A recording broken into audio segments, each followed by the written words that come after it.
तकरीबन एक साल पहले मैं कन्याकुमारी से लेकर कश्मीर तक 4000 किलोमीटर पैदल चला। अकेला नहीं चला, हमारे साथ लाखों लोग भारत जोड़ो यात्रा में एक साथ चले। रास्ते पर मुझे बहुत सारे अलग अलग लोग, किसान, मजदूर, बेरोजगार युवा, छोटे दुकानदार, हजारों लोगों से बात करने का मौका मिला। और जब भी मैं युवाओं से बात करता था, और मुझे याद है मध्य प्रदेश में जब भी मैं युवाओं से पूछता था क्या करते हो, जवाब आता था कुछ नहीं, बेरोजगार। तो शुरुआत में ही मैं पूछना चाहता हूं, यहां मीटिंग में बहुत सारे युवा दिख रहे हैं, यहां पे बेरोजगार युवा कौन है? हाथ उठा के दिखाओ मुझे। तो ये मध्य प्रदेश की हालत है। किसी भी युवा से आप पूछो क्या पढ़े, इंजीनियरिंग, डॉक्टरी, आईएएस के लिए, आईपीएस के लिए पढ़ाई तो कर ली, प्राइवेट कॉलेज को, प्राइवेट स्कूल को, प्राइवेट यूनिवर्सिटी को पैसा दे दिया, डिग्री भी ले ली, मगर काम नहीं मिला। यह आपकी सच्चाई है। सुना कुछ दिन पहले यहां मोदी जी आए, उन्होंने कहा कि 500 फैक्ट्रियां हमने लगा दी।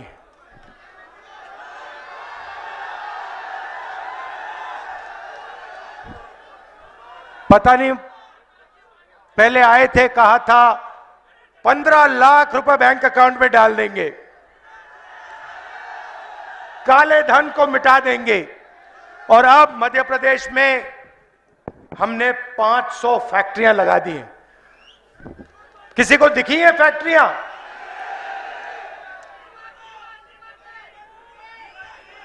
लगी गई फैक्ट्री। तो यहां पास में, मध्य प्रदेश के पास में छत्तीसगढ़ है। हमने छत्तीसगढ़ में क्या किया और क्या सोच रहे हैं हम छत्तीसगढ़ के लिए, मैं आपको बताना चाहता हूं। क्योंकि जो हमने छत्तीसगढ़ के लिए किया है वो ही हम मध्य प्रदेश के लिए करना चाहते हैं। तो देखिए, शुरुआत अगर हिंदुस्तान को या किसी भी प्रदेश को, भाई बाद में करना, या किसी भी प्रदेश को मजबूत बनाना है, पैरों पर खड़ा करना है, तो शुरुआत किसान और मजदूर से होती है। वो इस देश की नींव है, फाउंडेशन है, और अगर नींव कमजोर होती है तो इमारत नहीं बन सकती।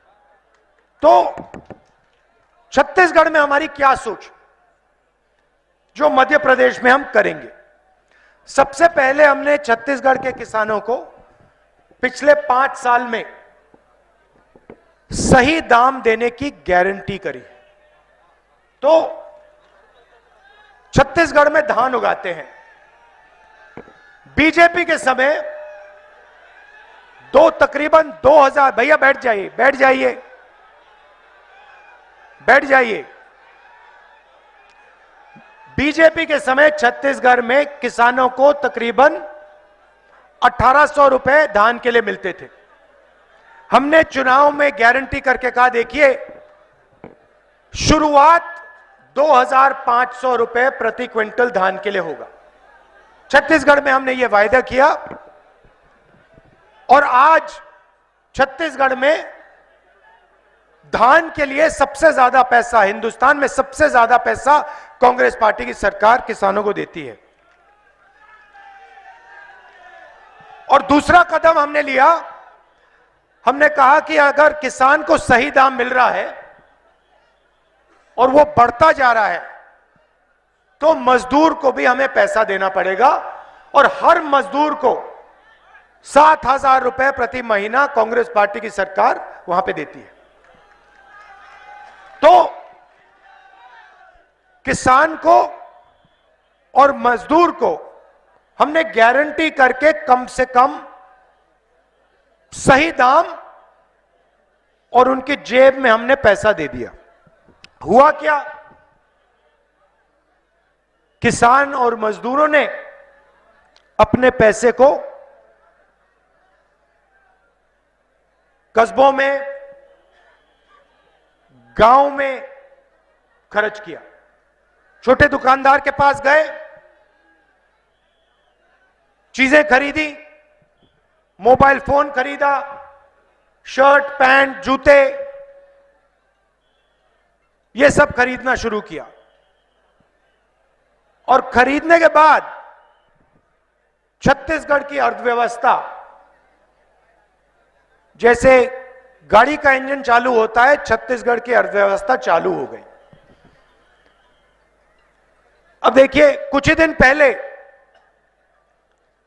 मैं छत्तीसगढ़ में था, वहां पे 10-15 किसानों से मेरी बात हुई। मैंने सवाल पूछा, उनसे पूछा, भैया आपकी जमीन का दाम क्या है? मैं हैरान हो गया। किसान मुझे कहता है, राहुल जी हमें जमीन का दाम नहीं मालूम। मैंने कहा, क्या कह रहे हो? आपकी जमीन है, आपको दाम ही नहीं मालूम? कहते हमें दाम पता लगाने की कोई जरूरत नहीं है। मैंने कहा, क्यों? कहते हैं मर जाएंगे मगर जमीन नहीं बेचेंगे। तो मैंने कहा, क्यों? कहते हैं, राहुल जी बीजेपी की सरकार के समय कर्जा था, हम आत्महत्या की सोचते थे। आज आपने हमारा कर्जा माफ कर दिया, सही रेट, धान के लिए सही रेट आप देते हो, जमीन बेचने का सवाल ही नहीं उठता। हम जमीन क्यों बेचे? अगर हम बेचने नहीं जा रहे हैं तो दाम पता लगाने की क्या जरूरत? तो यह हालत है छत्तीसगढ़ में। और यहां पे 18,000 किसानों ने कर्जा ले लेकर आत्महत्या कर दी है। हमने यहां आपसे वायदा किया था कि हम आपका कर्जा माफ करेंगे, जैसे हमने छत्तीसगढ़ में किया। हमने आपसे कहा कि हम यहां कर्जा माफ करेंगे। हमारी सरकार थी, 27 लाख किसानों का कांग्रेस पार्टी की सरकार ने यहां मध्य प्रदेश में कर्जा माफ किया था। 100 यूनिट बिजली 100 रुपए के लिए हमने दी मध्य प्रदेश में। छत्तीसगढ़ में हमने बिजली बिल हाफ कर दिया था। अब यहां हुआ क्या, जैसे ही हमने किसानों के लिए काम करना शुरू किया, वैसे ही बीजेपी ने, बड़े बड़े उद्योगपतियों ने आपकी सरकार आपसे चोरी कर दी। आपके एमएलए उनको पैसा देकर, जो किसानों की, मजदूरों की कांग्रेस पार्टी की सरकार थी, उसको चोरी किया, परे किया, और उन्होंने अपनी सरकार, यहां भ्रष्ट सरकार वापस ले आए।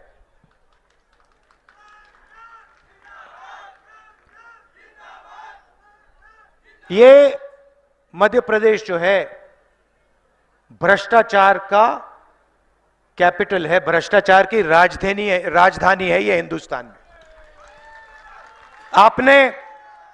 आपने ये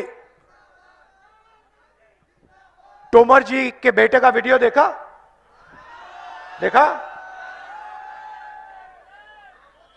वीडियो फोन पर बैठे हैं, आपका जो पैसा है दबाकर चोरी कर रहे हैं। अच्छा, यहां के जो आपके बीजेपी के एमएलए हैं, मंत्री हैं, वो कोई कम नहीं है। तोमर जी की और उनकी रेस चल रही है, कौन मध्य प्रदेश से के जनता से, किसानों से, मजदूरों से ज्यादा पैसा चोरी करेगा।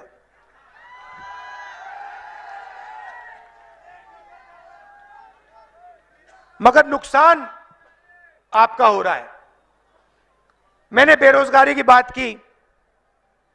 भाइयों और बहनों, रोजगार अरबपति नहीं देते हैं। रोजगार छोटे दुकानदार,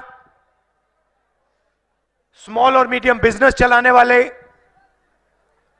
हमारे किसान, ये लोग रोजगार देते हैं। और बीजेपी की सरकारों में, चाहे वो दिल्ली की सरकार हो, मध्य प्रदेश की सरकार हो, छोटे व्यापारियों पर, स्मॉल और मीडियम बिजनेस वालों पर, किसानों पर आक्रमण होता है। बीजेपी ने आपसे कहा कि हम काले धन को मिटा देंगे, नोटबंदी कर दी। यहां पे नोटबंदी से किसी को फायदा हुआ? एक आदमी हाथ उठा के कह सकता है हां, नरेंद्र मोदी ने नोटबंदी जो की उससे मुझे फायदा हुआ? आपको एक आदमी नहीं मिलेगा। नोटबंदी का फायदा हिंदुस्तान के अरबपतियों को हुआ। किसको? अडानी को। अडानी को हुआ। भैया, अडानी देश के सारे एयरपोर्ट ले गया, पोर्ट्स ले गया, इंफ्रास्ट्रक्चर ले गया। अडानी जी के लिए नरेंद्र मोदी जी किसान बिल लाए थे। वो अच्छी बात है कि किसान खड़े हो गए, उन्होंने कहा हमें यह बिल नहीं चाहिए, बिल को वापस लेना पड़ा। मगर सरकार अडानी जी जैसे लोगों के लिए चलाई जाती है, बड़े बड़े उद्योगपतियों के लिए चलाई जाती है, किसानों के लिए, मजदूरों के लिए, छोटे दुकानदारों के लिए, छोटे व्यापारियों के लिए नहीं चलाई जाती। और होता क्या है, जो देश की रीढ़ की हड्डी है, रोजगार देने की रीढ़ की हड्डी है, छोटे व्यापारी, स्मॉल मीडियम बिजनेस वाले, उनको नरेंद्र मोदी जी और शिवराज चौहान ने खत्म कर दिया है। तो हुआ क्या, ये चाहे भी ये मध्य प्रदेश के युवाओं को रोजगार नहीं दे सकते। ये सच्चाई है। आप मोबाइल फोन के पीछे देखो, शर्ट के पीछे देखो, जूते के नीचे देखो, मेड इन चाइना दिखेगा। हम सही बात ना? आपने कभी किसी कैमरा के पीछे, शर्ट के पीछे मेड इन मध्य प्रदेश देखा है? नहीं देखा। ये हम करना चाहते हैं। मैं चाहता हूं हमारी सरकार आने के बाद यहां जो लाखों करोड़ों युवा हैं वो बेरोजगार ना रहें, वो फैक्ट्रियों में काम करें। और ऐसा एक दिन आए जब चाइना में कोई युवा हो, वो अपना मोबाइल फोन निकाले, उसके पीछे देखे, उसके पीछे लिखा हो मेड इन मध्य प्रदेश, और वो कहे यार ये मध्य प्रदेश कहां है, मैं जाके देखना चाहता हूं। ये कौन सी जगह है जिसने हमारी सारी की सारी नौकरियां ले ली और मेड इन चाइना को मेड इन मध्य प्रदेश बना दिया। ये हमारा सपना है। यहां पे आपके 15 साल 18 साल जाया हो गए, एक के बाद एक इन्होंने आपको झूठ बोला। प्रधानमंत्री यहां आते शर्म नहीं करते हैं।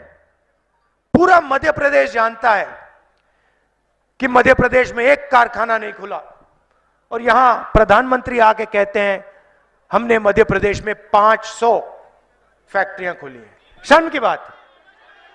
नीमच में कहा। मतलब देखिए, शर्म ही नहीं है।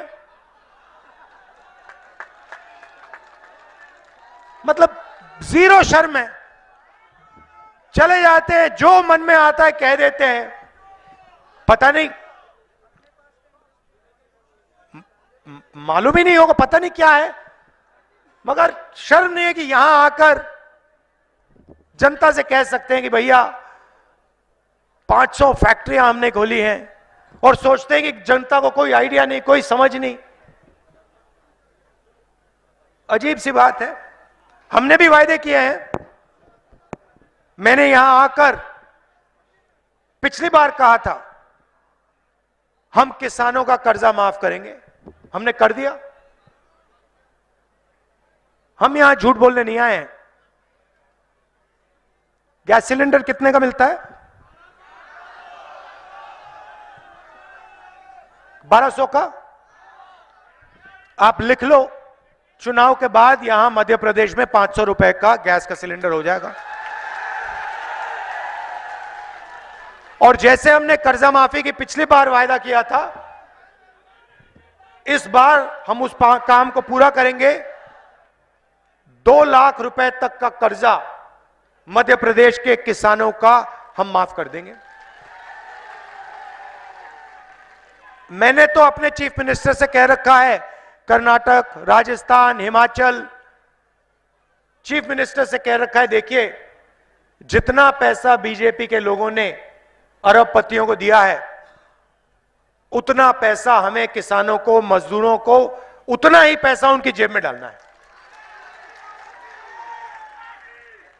तो यहां जैसे हमारी सरकार आएगी, गेहूं के लिए 2600 रुपए प्रति क्विंटल आपको मिलेगा और वो बढ़ता जाएगा। आपको पूछने की भी जरूरत नहीं होगी। वो 2600 पे शुरू होगा और वो चढ़ता जाता जाएगा 3000 से आगे जाएगा। और 100 यूनिट बिजली के 100 रुपए के लिए मिलेंगे। तो ये हमारे वायदे हैं और हम चाहते हैं कि जो काम हम छत्तीसगढ़ में कर रहे हैं, किसानों की वहां हमने जिंदगी बदल दी, छोटे दुकानदारों की, व्यापारियों की, स्मॉल और मीडियम बिजनेस वालों की हमने जिंदगी बदल दी, वो हम मध्य प्रदेश में करने जा रहे हैं। देखिए, सच्चाई मैं आपको बता देता हूं, यहां पे चुनाव कांग्रेस पार्टी स्वीप करने जा रही है। मतलब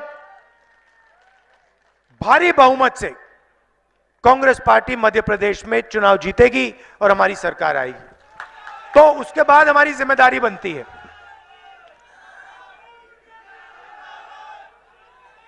भाइयों और बहनों, एक और बात मैं आपसे कहना चाहता हूं, जो शायद देश के लिए और मध्य प्रदेश के लिए बहुत जरूरी है। आपने सुना होगा, पहले अपने भाषणों में, हर भाषण में नरेंद्र मोदी जी कहते थे कि मैं ओबीसी हूं। सुना आपने? सुना ना?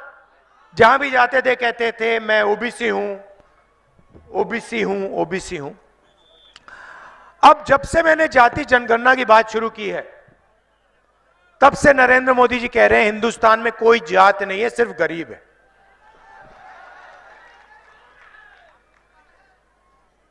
कोई जात नहीं है, सिर्फ गरीब है, मगर नरेंद्र मोदी ओबीसी है। मतलब एक ही ओबीसी बचा हिंदुस्तान में, उसका नाम है नरेंद्र मोदी। क्यों? क्योंकि मैंने जाति जनगणना का सवाल उठाना शुरू कर दिया। अब देखिए भाइयों और बहनों, मध्य प्रदेश का मैं आपको उदाहरण देना चाहता हूं। गलतफहमी में मत रहिए, सरकार को एमएलए नहीं चलाता, सरकार को अफसर लोग, आईएएस के लोग, सरकारी ऑफिसर्स चलाते हैं। सही बात है। हर युवा आईएएस क्यों करना चाहता है? क्योंकि वह जानता है कि सरकार को आईएएस अफसर चलाते हैं, सरकार को अफसर चलाते हैं। तो मध्य प्रदेश की सरकार को शिवराज चौहान और 53 अफसर चलाते हैं। तो मैं आपसे पूछना चाहता हूं, 53 अफसर में से पिछड़े वर्ग के कितने अफसर हैं? एक। एक, और ये एक जो अफसर है बेचारा वहां पे अकेला है, इसको ये लोग कोई काम नहीं देते, ये कोने में बैठा रहता है। और फिर शिवराज चौहान जी और नरेंद्र मोदी जी कहते हैं मध्य प्रदेश की सरकार पिछड़ों की सरकार है। कैसे पिछड़ों की सरकार है? कैसे पिछड़ों की सरकार है? भाई और बहनों, 53 अफसर आपके बजट का निर्णय लेते हैं। मध्य प्रदेश में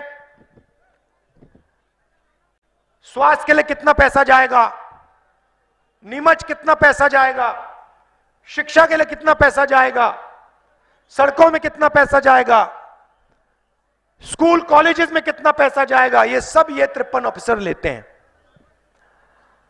ये जो एक ओबीसी अफसर है, आप जानते हो ये बजट का कितना डिसीजन लेता है, बजट पर कितना निर्णय लेता है आप जानते हो? शर्म की बात है, जो यहां ओबीसी युवा बैठे हैं आप हिल जाओगे, आप पर अपमान हो रहा है। भाइयों और बहनों, 53 अफसर में से एक अफसर ओबीसी का, और अगर मध्य प्रदेश की सरकार 100 रुपए खर्च करती है, 100 रुपए खर्च करती है, तो 33 पैसे ओबीसी वर्ग के अफसर निर्णय लेते हैं। 100 रुपए में से 33 पैसे का निर्णय ओबीसी वर्ग कर रहा है, और नरेंद्र मोदी, शिवराज चौहान जी कहते हैं मध्य प्रदेश में ओबीसी की सरकार। इसीलिए ओबीसी युवाओं को, दलित युवाओं को, आदिवासी युवाओं को यहां रोजगार नहीं मिलता। कैसे मिलेगा? आप बजट का निर्णय ही नहीं लेते। 100 रुपए में से 33 पैसे ओबीसी अफसर लेता है, ना के बराबर है। तो इसलिए मैंने कहा अच्छा, दिल्ली में हालत अलग नहीं है, वैसी हालत है। दिल्ली में 90 अफसर सरकार को चलाते हैं, पूरा का पूरा बजट का पैसा बांटते हैं। दिल्ली में 3 ओबीसी अफसर हैं, 5% बजट का निर्णय लेते हैं। तो मैंने सवाल उठाया, पार्लियामेंट में उठाया, मैंने कहा देखिए, मध्य प्रदेश में 100 रुपए में से 33 पैसे ओबीसी अफसर ले रहे हैं। तो मैं जानना चाहता हूं, इस देश में ओबीसी वर्ग की आबादी कितनी है, यह जानना चाहता हूं मैं। क्योंकि अगर ओबीसी अफसर 100 रुपए में से 33 पैसे का निर्णय ले रहा है, और अगर आबादी 0.33% है ओबीसी की, तो ठीक है। मगर मैं जानता हूं कि ओबीसी वर्ग की आबादी कम से कम 50% है। अब जैसे ही मैंने नरेंद्र मोदी जी से कहा पार्लियामेंट में कि भैया एक काम कीजिए, ये जाति जनगणना कर लीजिए, इससे दूध का दूध पानी का पानी हो जाएगा, सब पता लग जाएगा देश में कितने पिछड़े लोग हैं, कितने जनरल हैं, कितने आदिवासी हैं, कितने दलित हैं। उस दिन के बाद नरेंद्र मोदी जी कहते हैं, भैया भाषण में कहते हैं हिंदुस्तान में कोई जात नहीं है, हिंदुस्तान में सिर्फ गरीब है। और जनगणना की बात, जाति जनगणना की बात नरेंद्र मोदी जी के मुंह से नहीं निकलती। तो मैं आपको यहां गारंटी देना चाहता हूं कि जैसे ही हमारी सरकार दिल्ली में आएगी, नेशनल लेवल का जाति जनगणना हम करके दे देंगे। और मध्य प्रदेश में जैसे ही सरकार आएगी, जाति जनगणना का काम हम मध्य प्रदेश में शुरू कर देंगे। सबको मालूम होना चाहिए कि उनकी आबादी कितनी है, और बजट पर, सरकार पर उनका कितना हक बनता है, उनकी कितनी भागीदारी होनी चाहिए। और यह काम हम गारंटी करके पूरा कर देंगे। आप सब दूर दूर से आए, इतने प्यार से आपने मेरी बात सुनी, इसके लिए दिल से आपको बहुत बहुत धन्यवाद। नमस्कार, जय हिंद।